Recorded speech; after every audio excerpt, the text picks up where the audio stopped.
দক্ষিণ আফ্রিকার শপিং মলে আগুনে নিহত হয়েছেন ৬ বাংলাদেশি, এর মধ্যে ক্রোকের চরের ৩ জন সহ ৫ জনই নারায়ণগঞ্জের। নিহত পরিবারে চলছে শোকের মাতম। বিস্তারিত জানাতে ক্রোকের চর থেকে সরাসরি যুক্ত হচ্ছেন প্রতিনিধি হাসান মজুমদার বাবলু। বাবলু, নিশ্চিতভাবেই শোকাবহ একটি পরিবেশ বিরাজ করছে, কি দেখছেন আপনি? ফাহিম নামে এক ছেলে, সেই ফাহিম যে হয়েছে, সেই ফাহিমের বাড়ির সামনেই আমরা রয়েছি। এখানে কিন্তু আসলে সেই শোকের মাতম বিরাজ করছে। এলাকার মানুষ প্রত্যেকেই আসলে শোকাবহ হয়ে হয়ে গিয়েছে এবং প্রত্যেকেই আসলে তারা এসছেন, তাদের যে প্রিয়জন রয়েছে, যে প্রিয়জনের তাদের যে পরিবার, যেহেতু এটা গ্রাম এলাকা, সবাই এসছেন আসলে ফাহিমের পরিবারকে সান্ত্বনা দেওয়ার জন্য।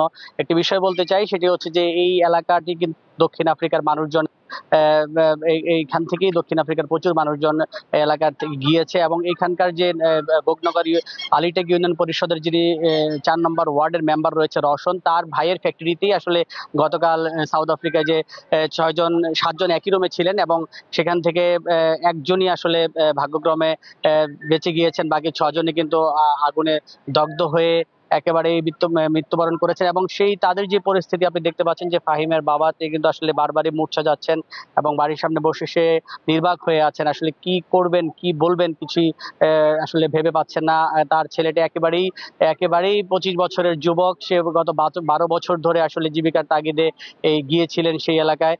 এছাড়াও কিন্তু ফাহিমের যারা পরিবার পরিজন রয়েছে, তারা আসলে প্রত্যেকেই আসলে এই শোকে বেশ কাতর হয়ে আছে এবং এখানে কিছুক্ষণ আগে নারায়ণগঞ্জের যে সদর উপজেলার ইউনো এসছেন এবং এখানকার যিনি চেয়ারম্যান, তারাও এসছেন। আসলে সবাই আসলে এই তাদের যে শোক, এই শোকে তারা কিছুটা সান্ত্বনা যোগাতে আসলে প্রত্যেকেই এসছেন এবং তারা তাদের কাছে এসেছেন এবং আমরা জানতে চেষ্টা করেছিলাম আসলে তাদের যে চাওয়াটা, তারা আসলে যদি এই লাশের দেহাবশেষ যদি থাকে, তারা আসলে এগুলো ফেরত চাইছেন এবং এই ঘটনাটির সুষ্ঠু তদন্ত তারা দাবি করেছেন সরকারের কাছে।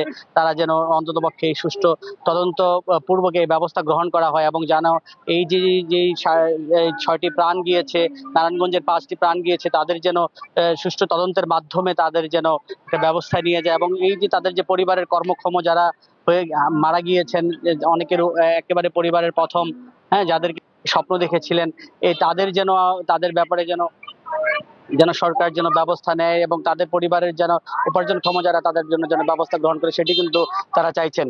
তো এই ছিল আসলে আমার কাছে সবশেষ সূচি।